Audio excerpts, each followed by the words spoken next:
Blog Talk Radio.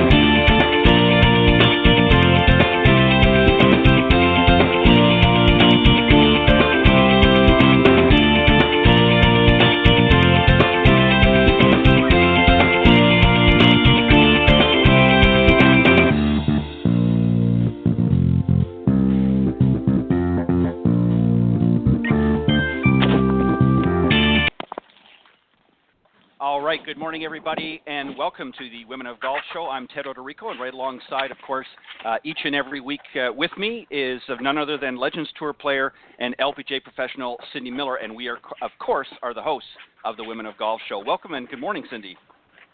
Well, good morning, Ted. Happy New Year.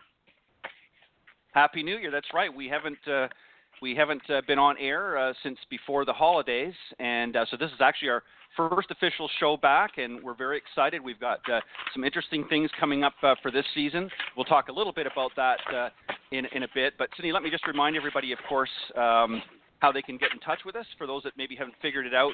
And then we'll get into our discussion this morning and talk about our guests as well. Of course, we're live every Tuesday morning, unless we otherwise state. And you can find us here on blogtalkradio.com. Women of Golf, and the best way to find us is blogtalkradio.com.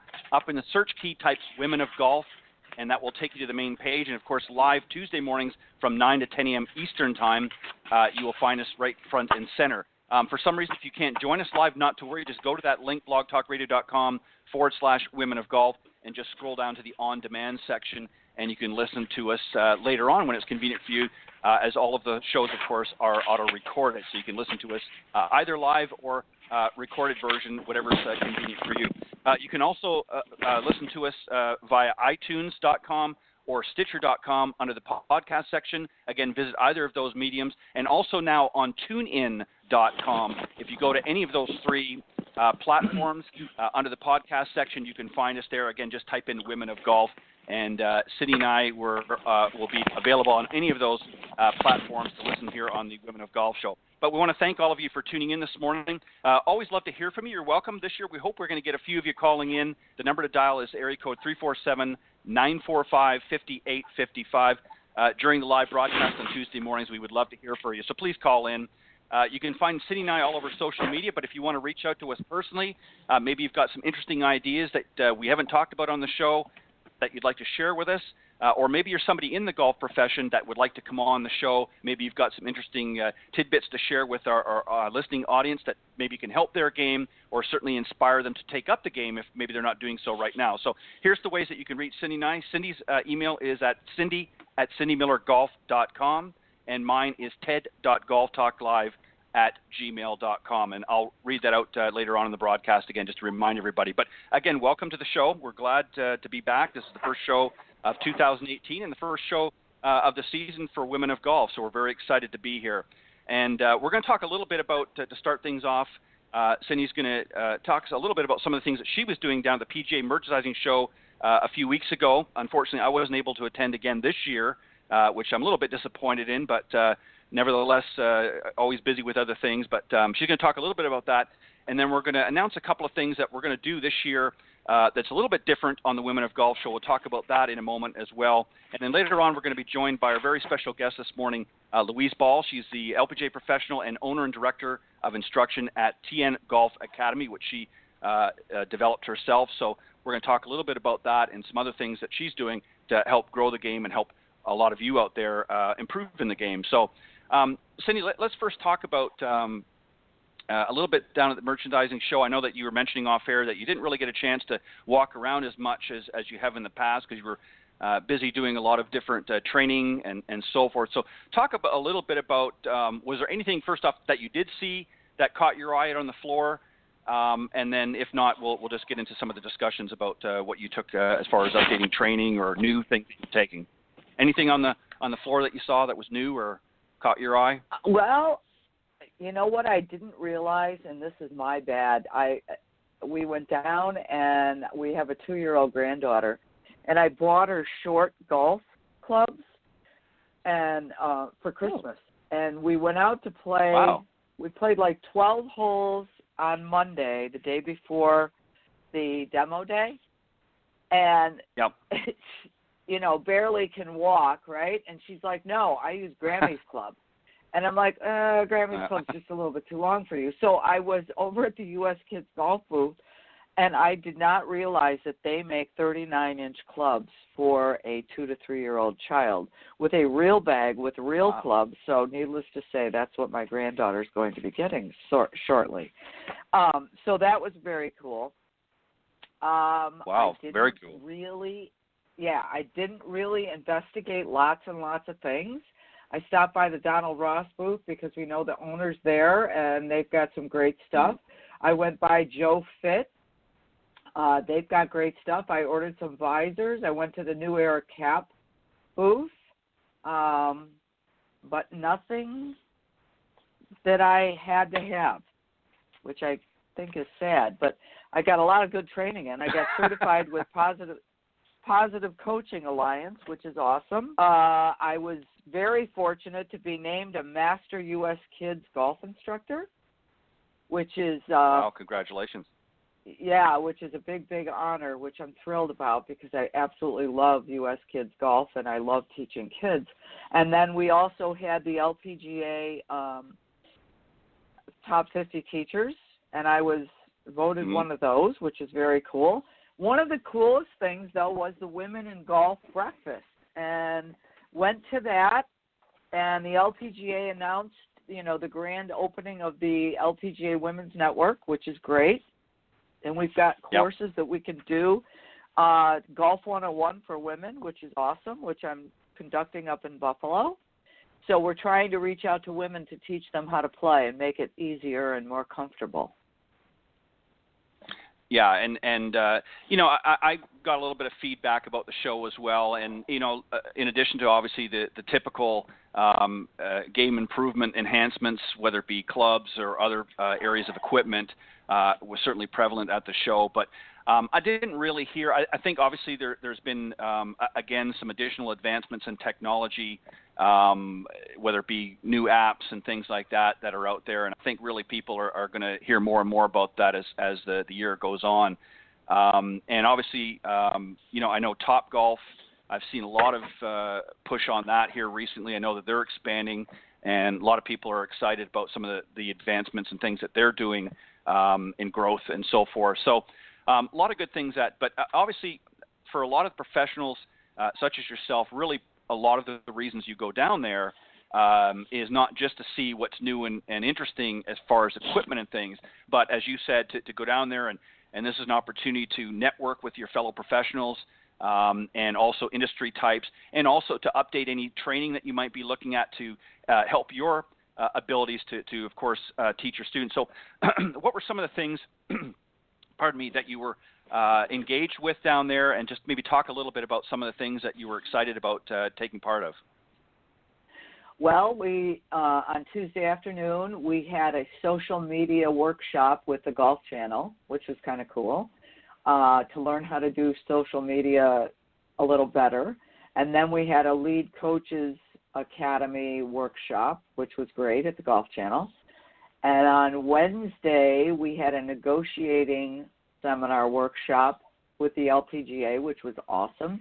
And then a player development workshop on how to help, you know, get new players in the game and create new content, new courses that intrigues people to want, you know, encourage them to play. And then I taught a workshop on how to automate, simplify, and grow your business with Karen Palacios Jensen and Kelly Brook from Randall's Island in New York City, which was great. And then, again, as I mentioned, the Positive Coaching Alliance, I got certified in that. And LPGA Girls Golf, we had a seminar on that and a site directors workshop. So really lots and lots of LPGA stuff. Yeah.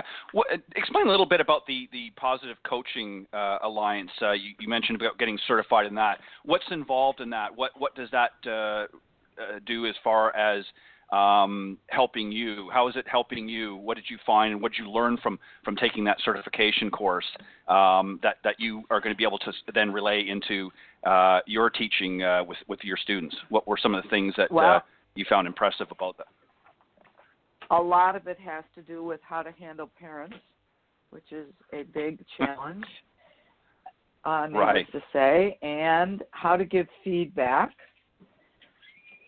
So what do you do if somebody has an attitude attack, and how do you, it's kind of like I don't want to say it's a positive criticism sandwich, but you say something positive and then you give them a criticism. Now, if you had done this instead of that, what would the outcome be?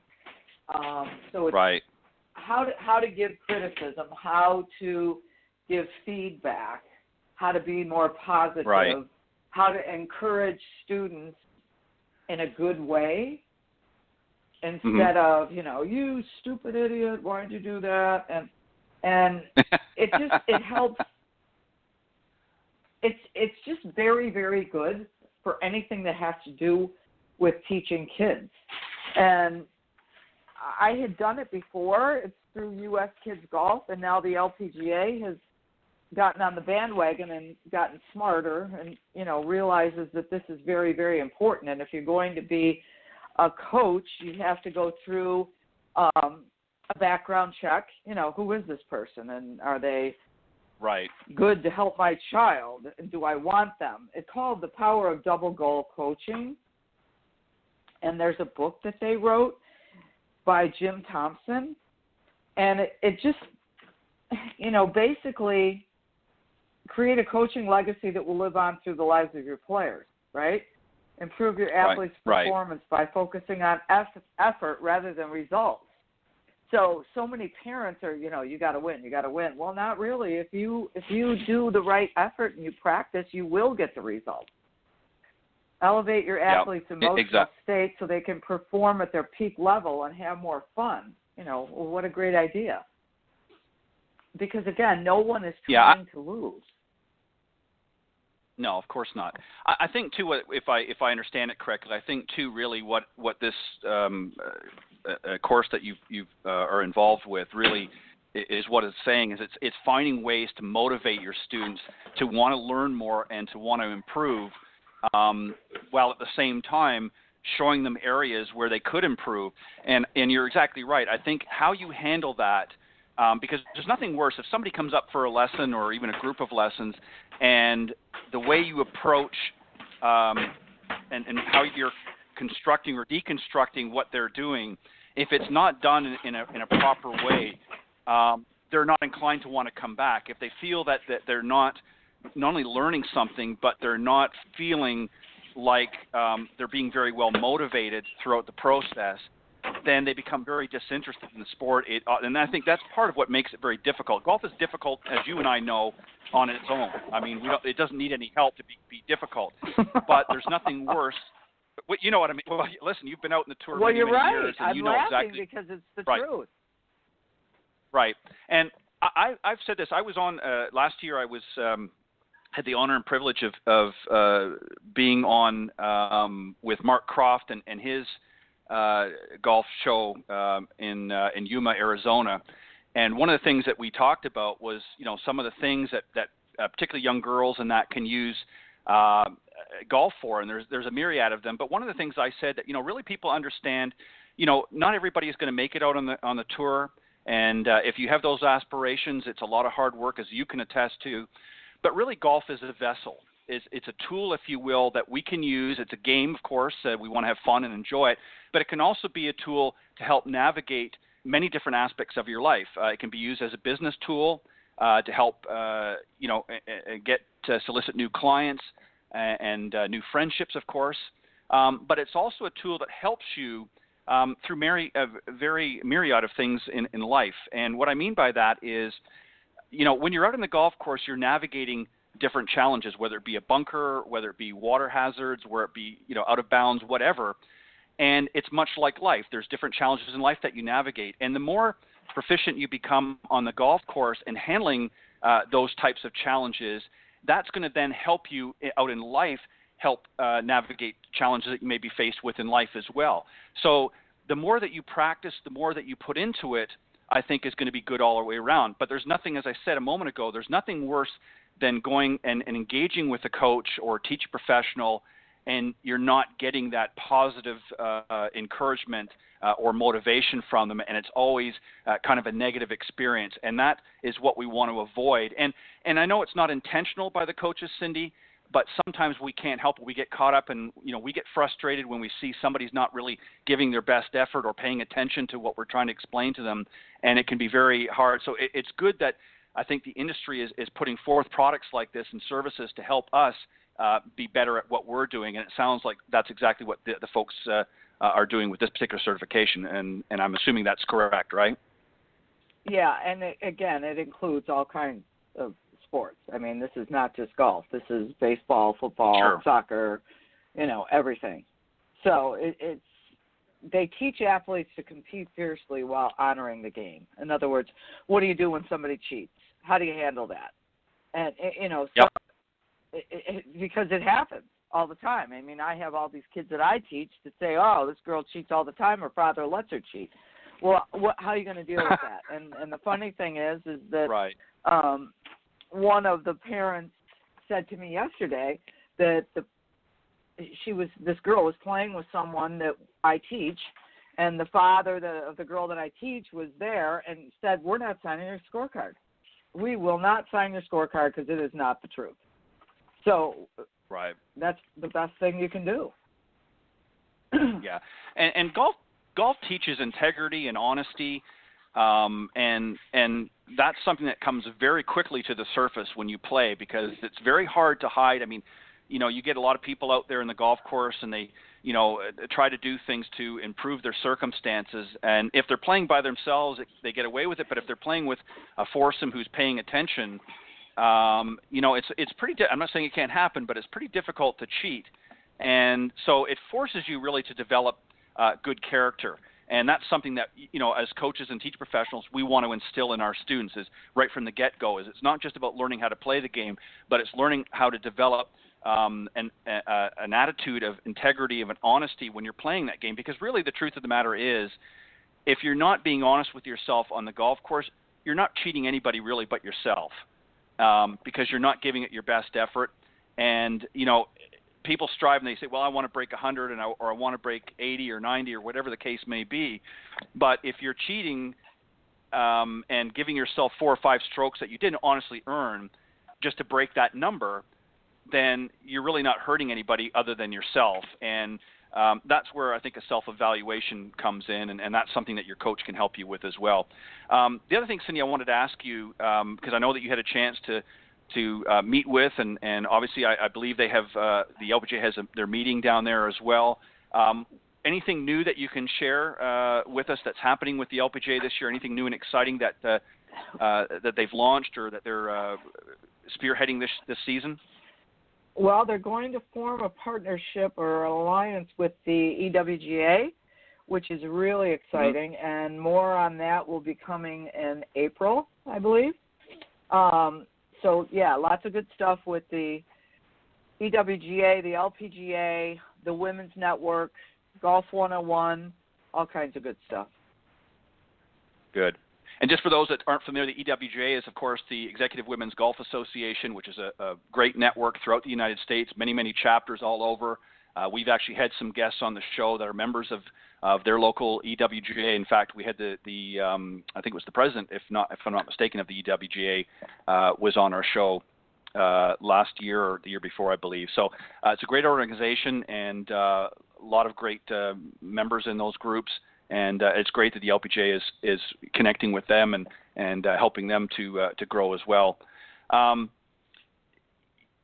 Was there anything else? Now, did you said about the demo day? You went to one of the demo days, or no? I did go to demo day, but I wasn't there very long. I walked just around once because I had to get mm-hmm. back to the Golf Channel for the training. So I really, right. I just walked around to see what was there. I did buy a couple of radar detectors for my super speed sticks that I use with the kids and myself to get more club head speed, but that was about it.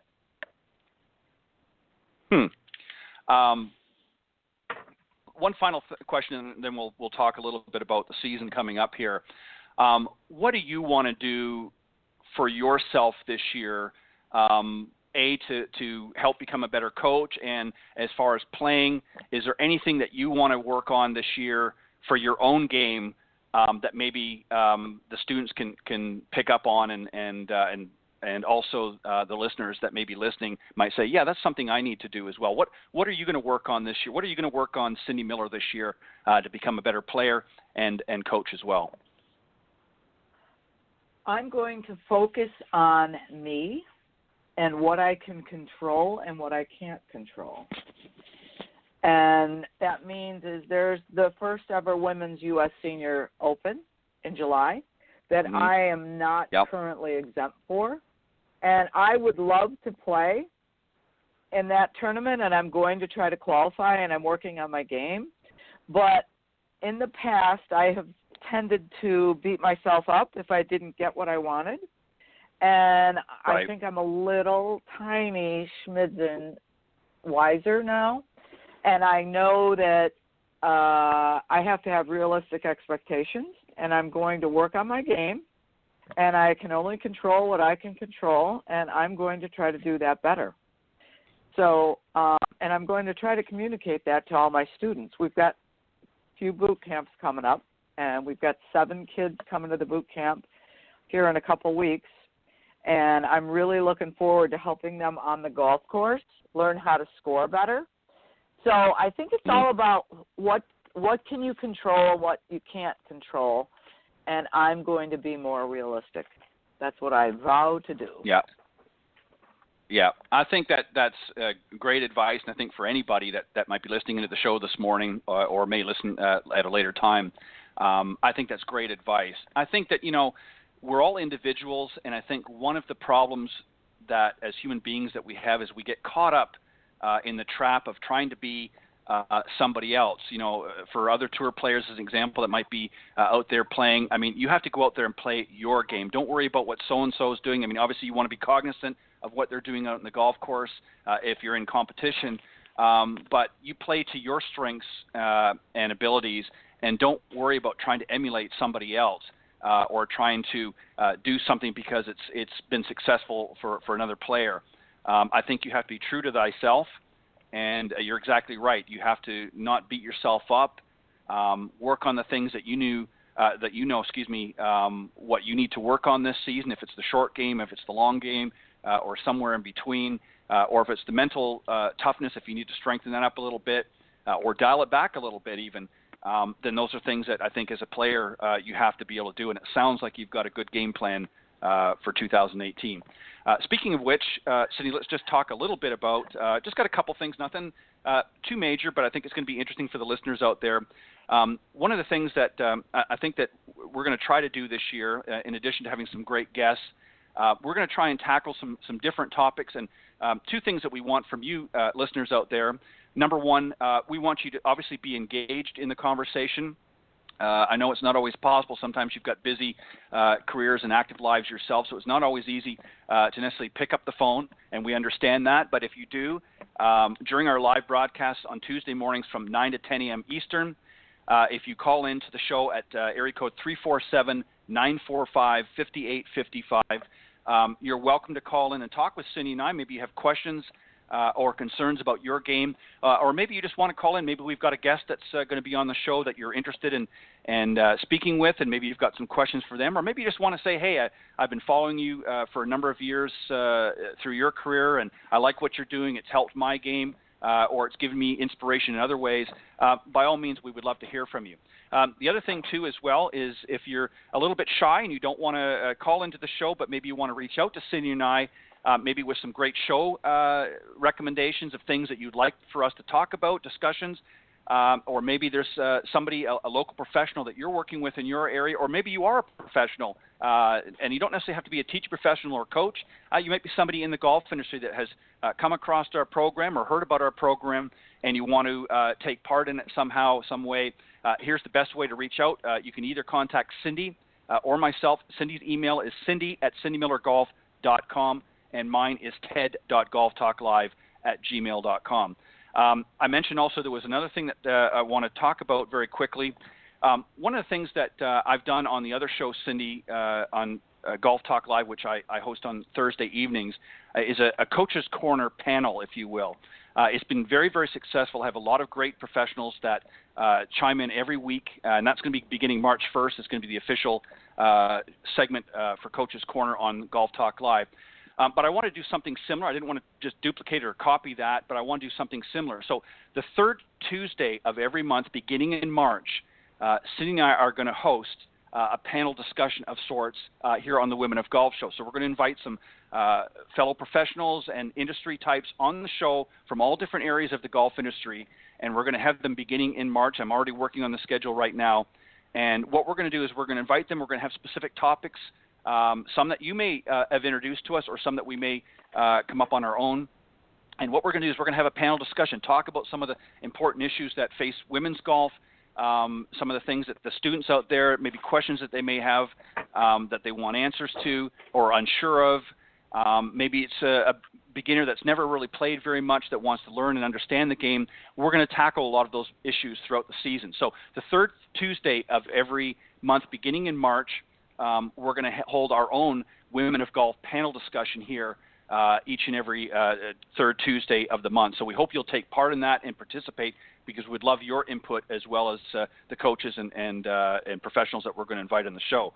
So that's what's going to be coming up, and we're certainly excited about that. We're going to have a few other little tidbits throughout the season that we'll bring up as we go along.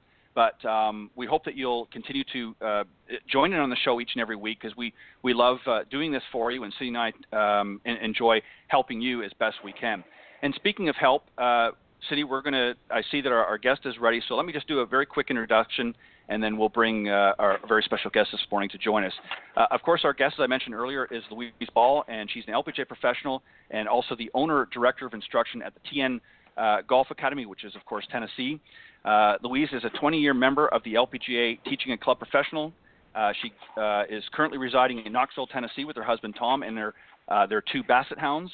As I mentioned, she's the owner of the TN Golf Academy, where she teaches private and group lessons to men and women of all ages and all ability levels. She's also the site director for the LPGA USGA Girls Golf of East Tennessee and runs her club's youth golf program. She's also passionate about sharing the game that she loves with her students, and enjoys the individuality that comes with teaching the LPGA way, so each student can maximize their potential and achieve their goals. She currently serves as the LPGA Midwest Section President, and in her spare time enjoys everything from traveling, a little gardening, and of course volunteering for Special Olympics in Tennessee, and also belly rubs Basset Rescue. So without further ado, let's welcome our very special guest this morning, Louise Ball. Good morning. Good morning. How are you guys? We're doing great. Thank you so much for joining us. Absolutely. Thanks for having me. So I want to know about, is that okay, Ted? I'm going to interrupt. Yeah, you go. I want to know about Yep. Well, Louise is like the master junior golf guru girl. And she is hosting the Leadership Academy, yes? Yeah, I'm hosting the Girls Golf Academy, which is for the younger girls, and the Leadership Academy is for the older kids. So I'm hosting for the younger girls. And you did that last year as well? I did, yes. So the Girls Golf Leadership Academy, or the regular Girls Golf Academy, started a few years ago at one site once a year. And last year we wanted to have a better outreach, so we had the LPGA asked site directors to volunteer to now host the academy. So we did it for a few years. We got it kind of the way we wanted it, so that it could just be like golf in a box, if you will, and we can take it as our own site directors and kind of put our own spin on it. So I was one of 3 sites that hosted last year, and we actually had 24 girls from 8 different states come to Knoxville, and it was awesome. How cool is that? Yeah, it was really fun. So, and yeah, you're doing it again this year? Yeah, go ahead. Yes, I am. We're hosting again. So let me ask you, just sort of to piggyback on that a little bit. Obviously, youth golf is very, very important to the industry. What are some things not only that maybe your fellow teacher professionals should know, and also maybe parents that might be listening to the show that has a junior that maybe has expressed an interest? They don't necessarily have to be involved in it now.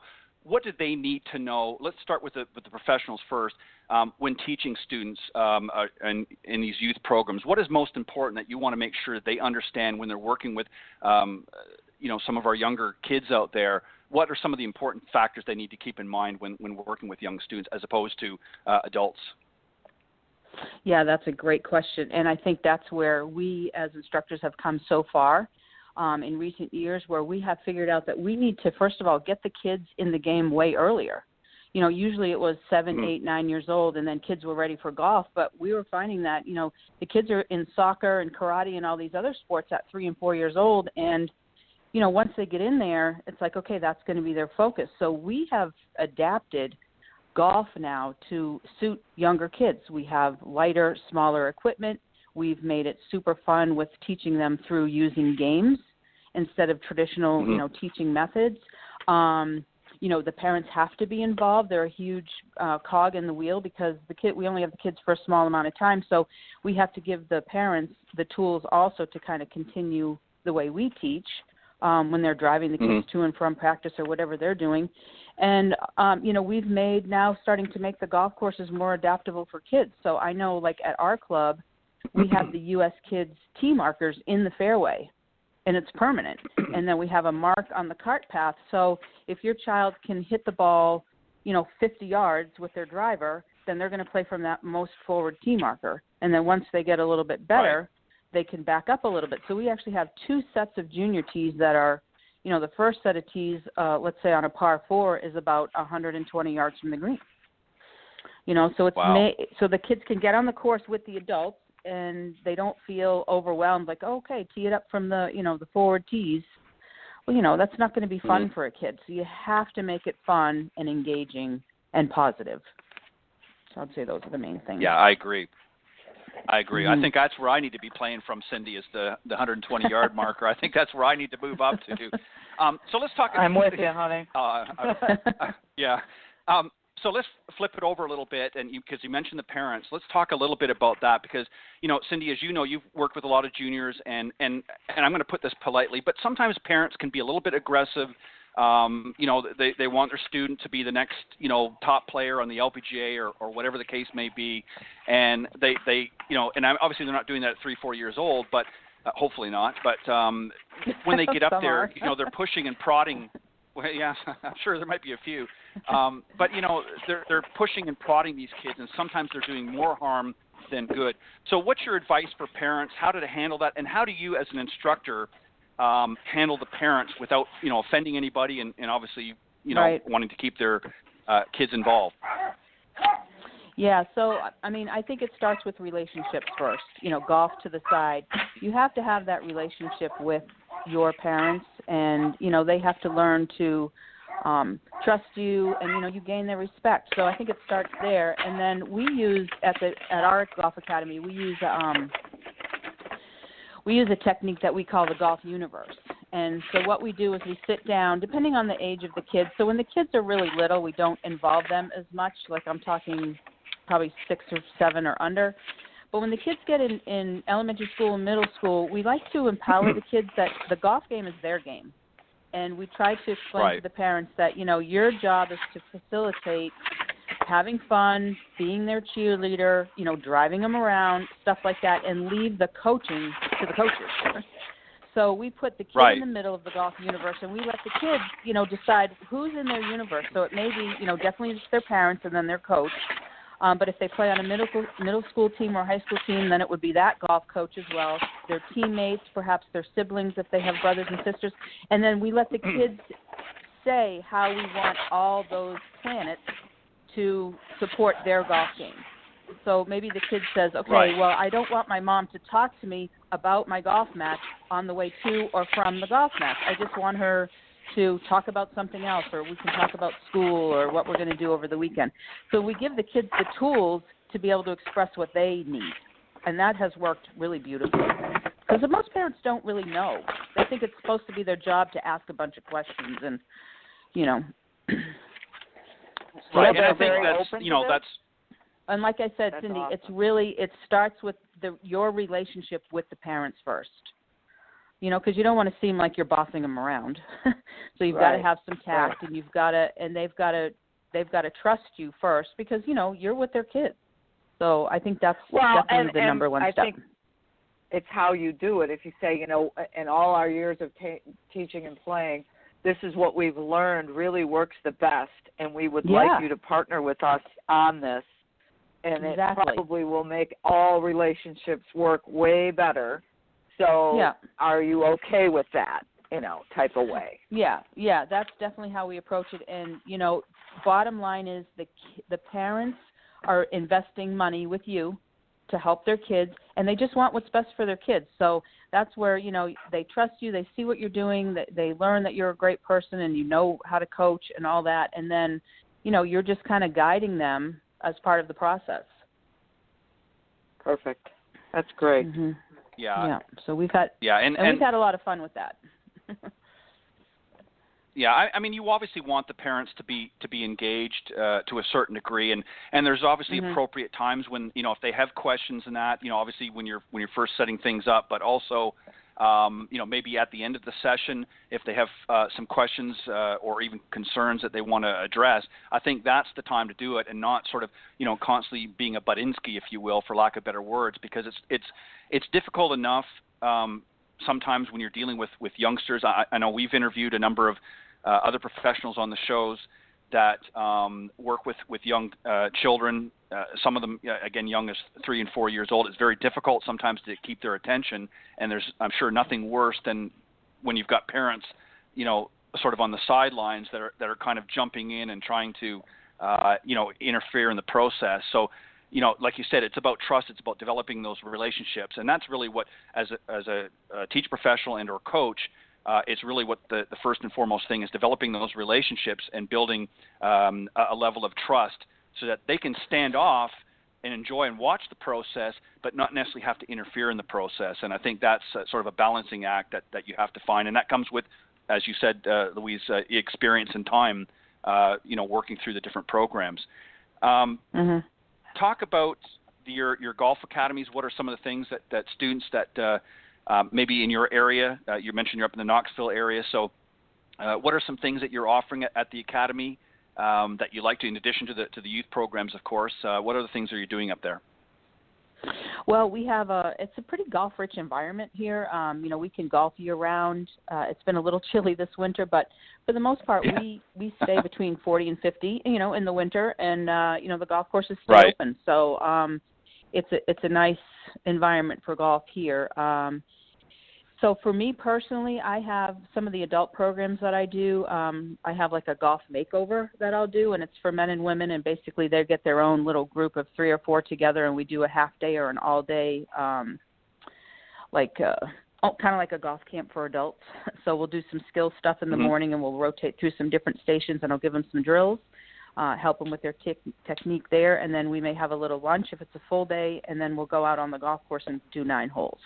So that's been a pretty popular one. Another popular one that I do is called Clinics with a Twist, and that's for adults, and it's once a week in the evening. And it started off just for women, but we do let men in it as well. But how it started was we have our men's league on Tuesday nights at 5:30. So I start the clinic at 6, mostly for newer golfers, but, you know, anybody can come. And we have a signature cocktail, and then we play music. So we may have a chipping one night. Yeah, so we'll have, like, we'll serve wine or wine coolers or margaritas or something, and then we'll do that one specific skill, and then it's an hour clinic. They pay $20 for it, includes everything. And then usually afterwards, the women will go in and hang out at the grill room and wait for the guys to finish up their league, and then they'll all have dinner together. So that's been a really popular clinic. and those are almost every Tuesday during the summer. So that's been a really fun one. Wow. And then I have I have a clinic that I do for the Special Olympics kids, and what we did was we modified it a little bit, and we call it Golf with Friends.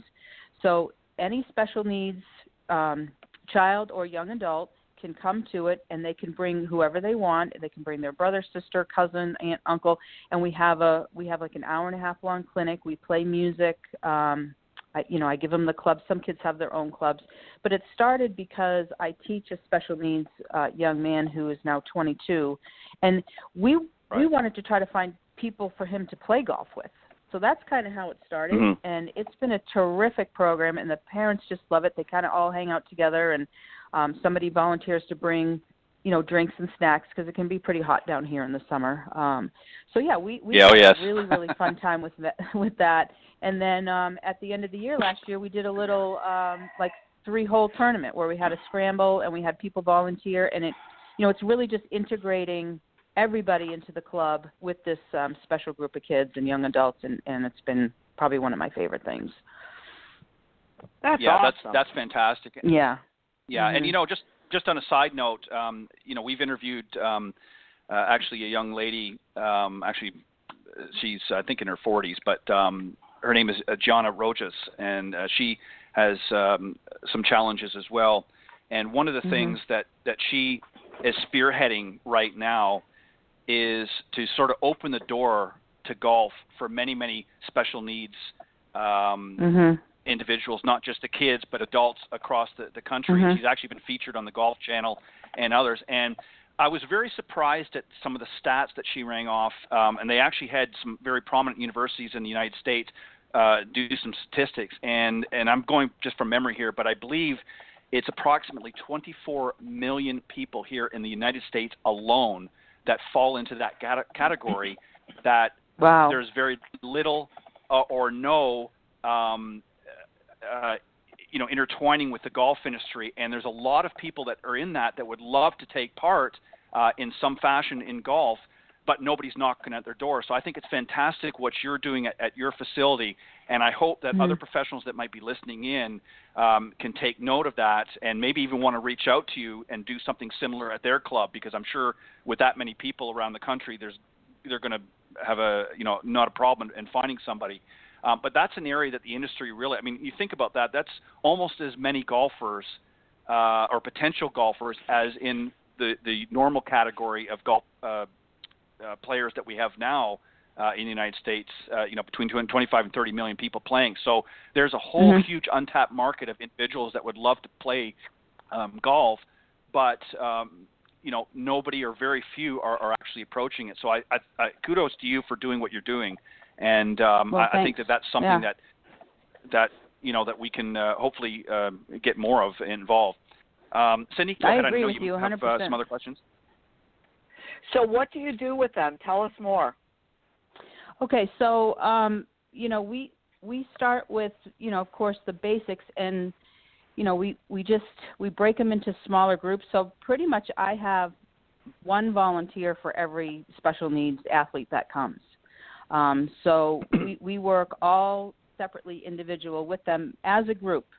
Okay, so we're definitely going over the grip and the posture. Some of the kids are on the autistic spectrum are pretty far over, and then there's ones that are more high functioning. So you really have to have that one-on-one because everybody's needs are different.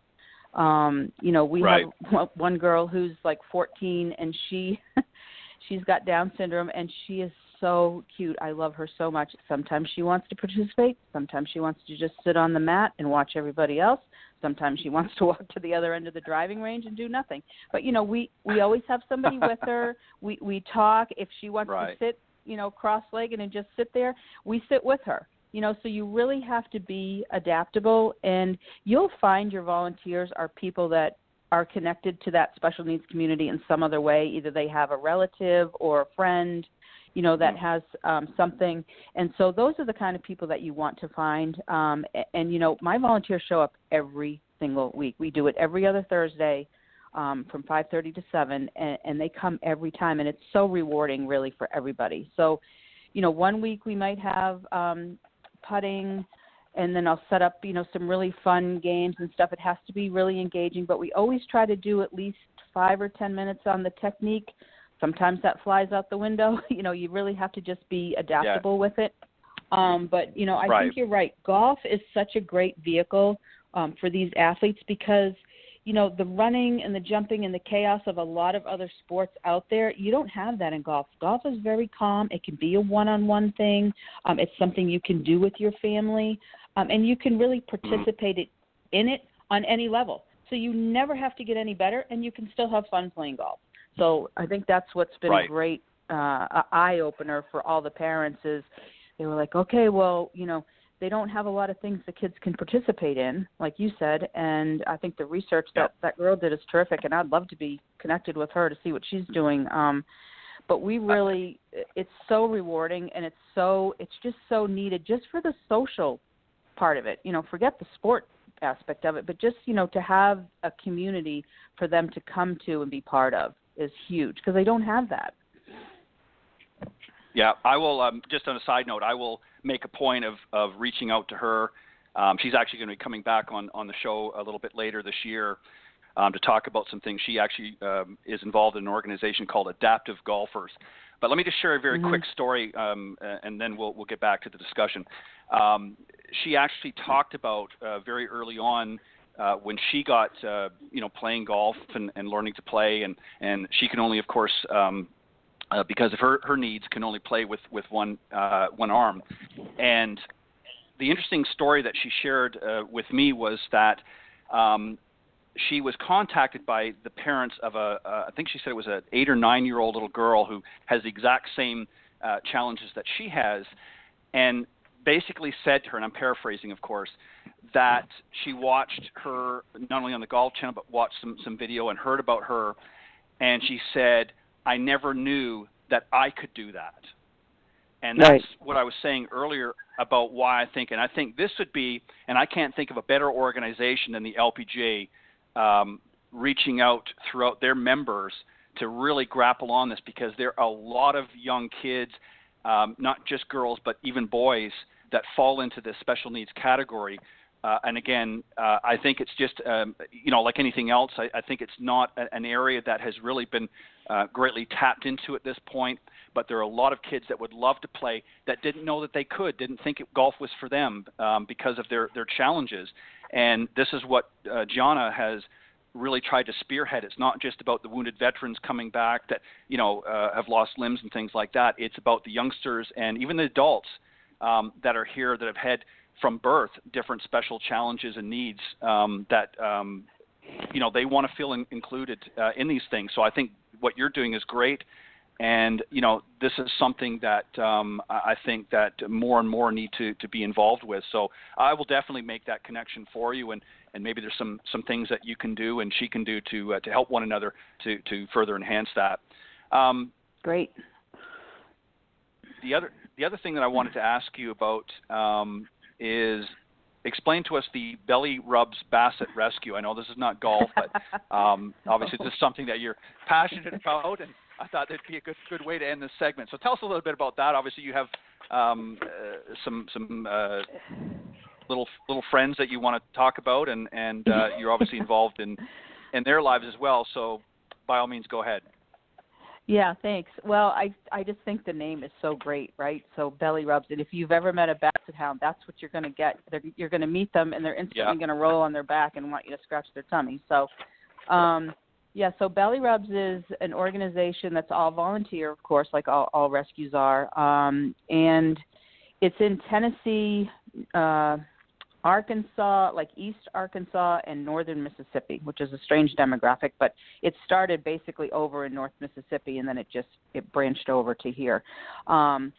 So we save Basset Hounds and hound mixes. Tennessee is one of the highest states for shelters and dogs like that, homeless dogs. The problem is huge down here. So a lot of our dogs, we rescue them. We have a huge group of volunteers, and then the volunteers, and it's been great through social media. It's really helped make it easier, where we can reach out and people will volunteer to foster the dog. Belly Rubs will always pay for all of the medical attention. You know, most of the dogs come in and they're stray or they've just been dumped at the shelter. So right. one of the dogs that that we adopted named Ruby, we got her when she was about 5, and basically she was dropped in the night drop box, which is, in my opinion, totally cowardly. If you're going to give your dog up, you know, you don't want anybody to see you. But anyway, she had a whole host of issues that Belly Rubs, you know, nursed her back to health. We adopted her, and, you know, she was very traumatized. So I don't know what happened to her, but it's just, you know, the Belly Rubs organization gives the dogs a chance to get well and really vets them and sees what their personalities are so that when they get adopted, they can be successful. You know, so they make sure they can be around other dogs, or if they're good with kids, not good with kids. So the organization saves and rehomes. I think last year we rehomed over 50 dogs. We also have a network that will travel. So one of the dogs we had here ended up in Connecticut.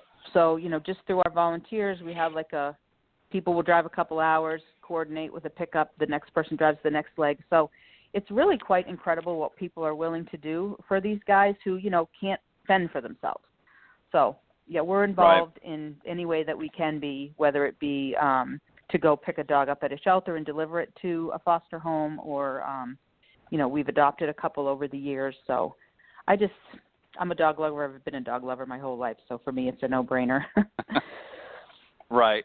And what a great way to give back to, you know, to an organization in your community that obviously you share a passion about.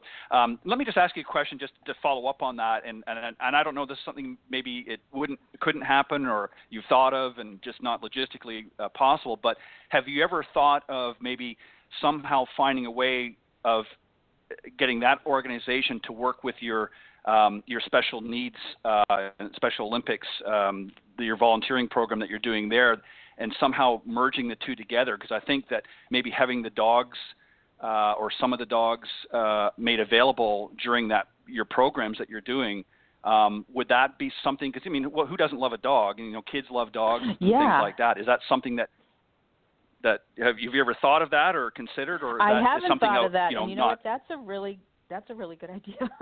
That's a really good idea because there's another. Yeah, because you know what? I mean, one of the girls that used to intern with me, and now she's the director of the First Tee of Knoxville. She has habitat dogs, and they're you know, they're trained, and then they take them to nursing homes or hospitals or wherever. But that's such a good idea. We have a golden retriever rescue too in Knoxville that a guy at our club helps run. So I could definitely get them involved. I mean, who doesn't like a fluffy golden retriever? That's a really good idea. Right, and you know, and what a great way to promote the not only what you're doing with the kids, but also their rescue efforts. I mean, it's sort of a win-win for both ideas. So, well, I'm glad I brought that up. I'm going to write that down and keep that for future. But that's I think great. it's fantastic. We did a fundraiser. Oh, go ahead. I was just going to say we did a fundraiser called for the Belly Rubs Basset Rescue because, you know, it's all volunteer, and so we live off of donations, and that's how we survive. But so I've done Putts for Mutts, which we had a 2-hour. We set up an awesome, you know, putting course on our putting green, a 9-hole crazy putt course. We hired a steel drum guy out of Atlanta, which he was great, and we had a tiki bar set up. We had some hors d'oeuvres, and because we figured everybody can putt, so we didn't want to have like a golf tournament because that would limit it. So we had the putting thing, and everybody can do that, and it was hilarious and fun. And we brought some of the dogs, and I think we raised maybe about $5,000 or something, but it was really great. So we've done that a few times. Yeah. So. Well, You're that's like what I mean. the Is that, you know, there's so many. fun. Yeah. I want to come over. What'd you say, Cindy? Yeah. I said you're like the minister of fun. Well, you know, golf, think about it. Golf's hard, and it's time-consuming. So my philosophy is you got to kind of trick people into doing it. And, you know, who doesn't want to have a good time? So. I like that. We're tricking you into playing. We are. I have a couple of steps I would want to share with you guys. Sure. in 2016, there were 2.5 million new golfers that entered golf. Because you know how you always hear, well, golf is struggling and, people aren't coming into the game. Yeah. So that is the highest ever, since like Tiger Woods in 2000. 20 million people experienced golf for the first time, either at Topgolf or other driving ranges. So golf is starting to adapt. I mean, Topgolf is really taking off. People who don't even play golf go to it and spend hours there with their friends. So, that's the thing. And then we talked about the junior, the adaptation for the juniors, making the clubs better, club fitting, having fun programs. There are better educated coaches. And really you have to capture that golfer young, and then they'll stay in the game. So that's why I'm so passionate about junior golf. I grew up an athlete in Massachusetts. I played a lot of sports, but nobody stuck a golf club in my hand and said, try this when I was little. I took tennis lessons, I took swimming lessons, I played basketball, stuff like that. So I love the opportunity to give these kids, boys and girls, the opportunity to experience our game, starting from whenever they're interested in it, whenever the parents want to bring them. I've had kids as young as 3. So, it's all about adapting it to, who they are. And I think that's what, when we say the LPGA way of teaching, that's what we do. We take the person in front of us and we make it, the best it can be for that person, whether they're 3 or, 75. Or 85. Yeah, I or 85. Yeah, that's right. Right. Yeah, yeah, you're exactly right, Louise. This is something that I think that, we all strive for in the profession is to really find new ways of introducing the game to maybe folks that maybe otherwise wouldn't consider it. And you're exactly right with what you said earlier about getting these youngsters early, because you're right. I think back now, I was very fortunate because my father, loved and played golf, so he taught me at a very, very early age. I was, 3 or 4 when he first put a club in my hand, and I didn't really start playing, what I would classify as serious till I was about 7, but nevertheless, it was introduced to me at a very early age. But for most kids, you're exactly right. It might be, soccer or baseball or, football or some other sport, that they're introduced at a very early age. And unless the parents are involved in golf themselves, that child, for the most part, they may not even pick up a golf club, if at all, until they're 13, 14 years old. And by that time, they've already developed an interest or passion for something else. So, something else that, and I don't know whether this has ever been tried, and I'm going to start writing these ideas down, but, there's a lot of great kids groups, whether it be the Boy Scouts, the Girl Guides or Girl Scouts or, whatever they're called, across the nation, where I remember being a scout when I was younger. We never had golf. It was always other sports that they had. That might be something that the industry considers as different girls and boys groups across the nation. Get golf into their programs. Work with some of the professionals. Get them to come in and work with them. They don't have to have these great grandiose clinics or anything, but just introduce the sport and game to areas at an earlier age that otherwise they wouldn't get. And I think that they'll see, as you said, the stats you mentioned are going to continue to grow. And I think that we'll see more and more people that, like you said, that otherwise maybe wouldn't get the game until much later in life, adopt it earlier in their life and reaping the benefits along the way.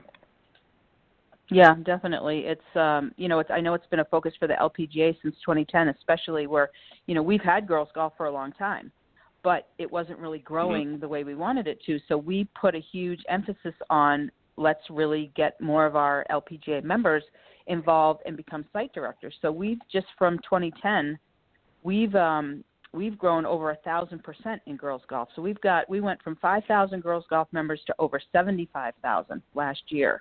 So our goal is to get to 100,000 girls golf members by 2020, and I think we're going to do it. So absolutely.